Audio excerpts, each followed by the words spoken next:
Okay, we have a 1966 Belvedere Plymouth 413 wedge, and with the big wedge. That has to do with the head design, the combustion head chamber design. This is the predecessor for the 440 Magnum. They also had a 383 big block, believe it or not. Well, tall block, big block. They're all big blocks. They had two different types of 383s, believe it or not. They had one that was like of this design, where it was a high deck 383. And you can notice back, you see here, see this pad right here? That pad going in, that's an indication it's like a 440 or 413. 383, except that one particular type that has above this design doesn't have that pad. That's the only way I can really tell from the outside what the hell the difference is, you know? So that's the only way I could tell. I mean, there's probably some other way, but other than the numbers. So it's a nice blue. I always like blue cars. I like blue cars better than red. I don't know why. I just like blue. You know, I'm not too keen on red cars unless they're like a Ferrari or something. You know, maybe a Corvette. Gauge package. You know, it's got the under the dash gauge package. Small tack up on it. The steering column, I'm sure it's got the 727B torque flight transmission. They had an A and a B, and the 727's got the more heavy duty. I don't know what kind of rear is in it. Probably the 8 3/4 pumpkin, which is that Chrysler 8 3/4 pumpkin rear is about as it's a very strong differential.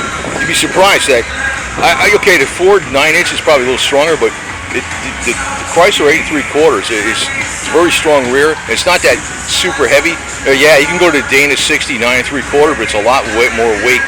That's why a lot of people go with the Ford 9-inch. But you're not getting much more strength with the Ford 9-inch over the 8 3/4 Chrysler. Anyway, so that's probably what this has. Now, these were when Chrysler was good. I wouldn't buy a Chrysler today for nothing. Not that I freaking spend the money on it, something like that. I'd get a house before I buy a car.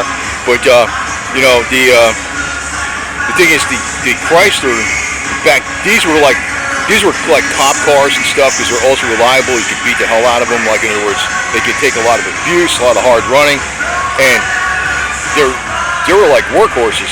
That's why the military and the law enforcement and stuff, they were buying Chrysler and Dodge left and right, 40s, 50s, 60s, early 70s. Then they went to crapola, so they're no good anymore, really. I don't like them anymore because they terrible warranties. But this is when they were in their heyday. You know, I don't know if they're ever going to come back.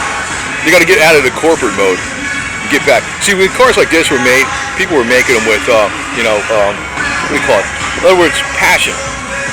You know, I know they had the corporate bean counter dictators in there and stuff, but there's so many more advances in cars back then without having computers to redesign them or CAD/CAM computers. These people were designing them on drafting boards, large sheets of paper, and then they would mock them up in clay, and they're coming out with new engine designs, new engineering features in the suspension, braking system, body styles every year. There was more creativity even back in the 50s and 60s, far more so than today. And yet they got all the equipment in the world to make something far better today. It's like they don't do it because it's all driven by money. That's what's ruining everything. Demonic bumps on the top. New York financial district, basically. It's all coming out of there, just like with anything out there. So, but you look at these things, this is light years different from a car 10 years earlier. Now, if you look at a car that's a 2009 to 2019 today, ain't much different. There was like, because, you know, how can we make it cheaper, you know? So what kind of gimmicks can we sell? This was more real stuff back then.